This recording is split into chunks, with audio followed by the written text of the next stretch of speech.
उनको पैसा दो भी। अब से कोई हमने एक बार भी कहा था कि किस्त नहीं देंगे, पूछ लीजिए लड़का सुबह आया था तो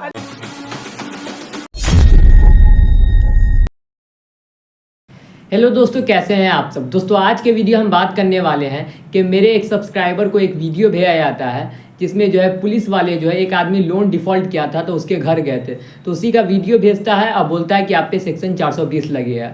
और सेक्शन 420 क्यों लगेगा? क्योंकि आपने 2-3 महीने से लोन डिफ़ॉल्ट लगातार कर रहे हैं। वो आदमी जो है मेल भी कर दिया था कंपनी को, बता भी दिया था सब कुछ कि हम किस कारण से पेमेंट नहीं कर पा रहे थे, उसके साथ हेल्थ इश्यू था, वो सब कुछ बता दिया था। उसके बाद भी उसको ये वीडियो भेजा जाता है और उसको डराया धमकाया जाता है कि आप पे सेक्शन 420 लग जाएगा, फिर आपके साथ जो होगा तो फिर आप समझिएगा, और उसको ये वीडियो ही भेजा जाता है।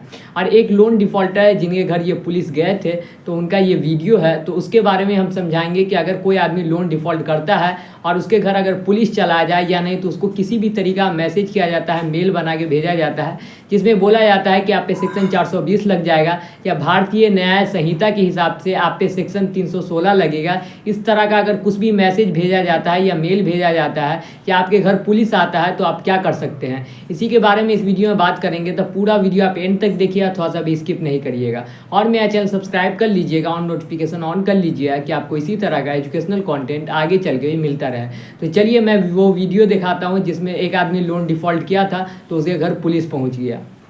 जो तुमने पैसा लिया है, जो तुम्हारी किस्त है, तुम्हारा जो भी है, उनको पैसा दो भी। अब से कोई हमने एक बार भी कहा था कि किस्त नहीं देंगे, पूछ लीजिए लड़का सुबह आया था तो अभी तो मेरे पास सर नहीं है पैसे। तो मेरी मजबूरी, जब मेरे पति हाथ टूट गया तो ये क्या तो दोस्तों आपने ये वीडियो देखा जिसमें जो है लोन डिफ़ॉल्ट करने पे उसके घर पुलिस ऑफिसर चले गए। तो दोस्तों अगर आप भी क्या लोन डिफ़ॉल्ट करते हैं तो आपके घर कोई पुलिस जा सकता है? तो दोस्तों आपने जो लोन लिया है वो लिया है डॉक्यूमेंट के बेसिस पे, यानी आधार कार्ड, पैन कार्ड और फोटो दिया होगा, उसके बेसिस पे आपको लोन मिला होगा। जो लोन है पर्सनल लोन या क्रेडिट कार्ड का लोन है तो ये लोन आता है अनसिक्योर्ड लोन, यानी आपको कोई भी चीज़ जमा नहीं क्या करना पड़ता, कोई भी चीज़ आप जमा नहीं करते हैं, ये बिल्कुल अनसिक्योर्ड लोन होता है। तो इसमें अगर आप लोन डिफ़ॉल्ट करते हैं तो आपके घर कोई भी पुलिस नहीं जा सकता। हाँ, लोन डिफ़ॉल्ट करते हैं तो बस आपको आरबीआई का गाइडलाइन फॉलो करना होगा। अगर आप कंपनी को मेल कर चुके हैं, सब कुछ बता चुके हैं, तो कोई भी रिकवरी एजेंट आपके घर नहीं जा सकता। अगर आपने कोई भी इलीगल चीज़ नहीं किया है, कोई भी गलत डॉक्यूमेंट दे के लोन नहीं लिया है, अब कोई भी उल्टा पुल्टा काम आपने नहीं किया है, तो आपके घर कोई भी रिकवरी एजेंट नहीं जा सकता या पुलिस ऑफिसर नहीं जा सकता। अगर वो जाता है, आपको धमकाता है या किसी भी तरीका आपके साथ बदतमीजी करता है तो आप आपके पास के सिविल कोर्ट में जाके आप केस कर सकते हैं। तो ये इस तरह का जो ये पुलिस ऑफिसर चले जाना या रिकवरी एजेंट चले जाना, ये पूरी तरीका इलीगल है। अब वो जो पुलिस ऑफिसर गए थे वो रियल थे या फेक थे इसका तो मुझे आइडिया नहीं है, लेकिन कोई भी पुलिस ऑफिसर आपके घर नहीं जा सकता। अगर आपके घर जाता है तो आप उसी वक्त उसका वीडियो बना लीजिए और उससे साफ साफ आप पूछिए कि आप किस लिए मेरे घर आए हैं, जब मैं कंपनी से बात कर चुका हूँ। क्योंकि आरबीआई का गाइडलाइन है कि किसी के साथ भी अगर प्रॉब्लम होता है वो कंपनी से टाइम ले सकता है। वो कोई भी कंपनी से लोन लिया हो, एनबीएफसी के कोई कंपनी से लोन लिया हो तो वो आराम से टाइम ले सकता है, क्योंकि ये आरबीआई के गाइडलाइन के अंदर आता है। कि कोई भी आदमी अगर लोन लेता है तो उसके पास पैसे की कमी रहता है, इसी कारण से ना वो लोन लेता है। किसी के पास बहुत सारा पैसा रहेगा उसके बाद वो फालतू का तो लोन नहीं लेगा। तो ये अगर किसी के साथ प्रॉब्लम रहता है तभी वो आदमी लोन लेता है, तो वो आराम से टाइम ले सकता है। आरबीआई सब कुछ जानता है कि मान लीजिए किसी के साथ कोई प्रॉब्लम आ गया, किसी भी तरीका दिक्कत है, तभी वो आदमी लोन लेगा। तो इसी वजह से ये एक ऐसा प्रावधान है कि अगर कोई भी आदमी के साथ कोई दिक्कत है तो वो आराम से कंपनी से टाइम लेके उसका लोन का पेमेंट कर सकता है। तो ये जो रिकवरी एजेंट चले जाते हैं या नहीं तो किसी भी तरीका अगर आपके पास पुलिस ऑफिसर जाते हैं तो उसका आप डायरेक्ट वीडियो बना लीजिए और पास के सिविल कोर्ट में जाके आप उसके खिलाफ लीगल एक्शन ले सकते हैं, या नहीं तो आप थाने जाके उसके खिलाफ कंप्लेन कर सकते हैं। आपका जो पास का थाना है या कोई बड़े पुलिस ऑफिसर से आप मिल के उसके बारे में आप बता सकते हैं कि ऐसे ऐसे हमारे घर ये जो छोटे मोटे जो भी पुलिस ऑफिसर या फेक आदमी रहते हैं जिसको जो है पैसा खिला के घर पे डराने के लिए जो ले आता है ये रिकवरी एजेंट, तो ये ऐसा काम नहीं कर सकता। कोई भी पुलिस ऑफिसर को पैसा खिला के या नहीं तो कोई भी गलत चीज़ करना ये पूरी तरीका से इलीगल है, और वो पुलिस ऑफिसर घर पे नहीं जा सकता और आपको जाके धमका नहीं सकता, ये पूरी तरीका से इलीगल है। तो अगर आपको धमकाया जाता है या किसी भी तरीका से आपको परेशान किया जाता है या आपको किसी भी तरीका से बार बार मेल किया जाता है जिसमें बोला जाता है कि आप पे सेक्शन 420 लग जाएगा या भारतीय न्याय संहिता के हिसाब से 316 लग जाएगा, तो ये दोनों चीज़ तब लगता है जब कोई भी आदमी फ्रॉड करता है, किसी भी तरीका इलीगल काम करता है, फ्रॉड करता है, तब जाके उस पर ये सेक्शन लगता है। तो अगर आपको डराया या धमकाया जा रहा है तो आपको डरने का बिल्कुल भी ज़रूरत नहीं है। आपने अगर कोई भी इलीगल चीज़ या फ्रॉड नहीं किया तो आप पे कोई भी लीगल एक्शन नहीं होगा।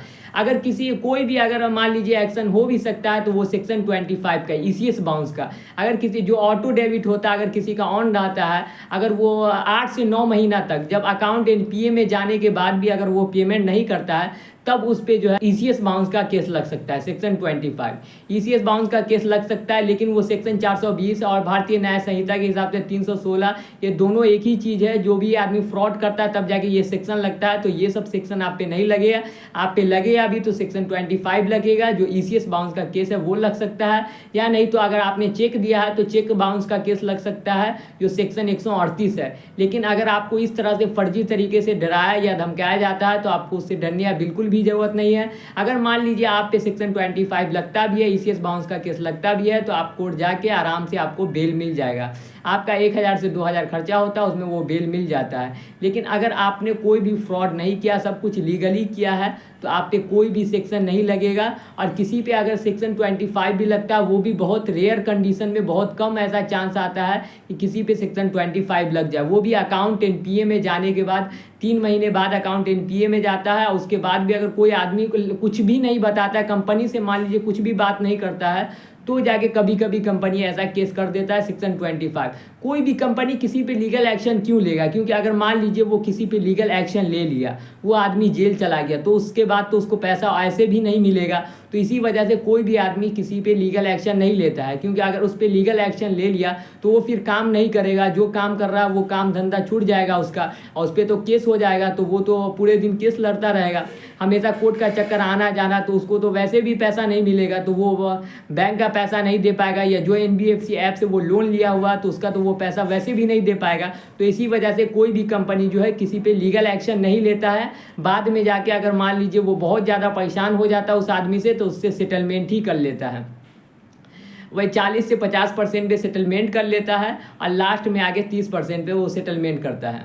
पहले शुरू में ऑफर देता है कि 40 से 50% सेटलमेंट करेगा, और सेटलमेंट तब होता है जब आपका अकाउंट NPA में चला जाता है, उसके बाद ही सेटलमेंट होता है। तो कोई भी कंपनी आप पे लीगल एक्शन नहीं लेगा। हाँ, अगर आप कोई भी इलीगल चीज़ नहीं करें तब।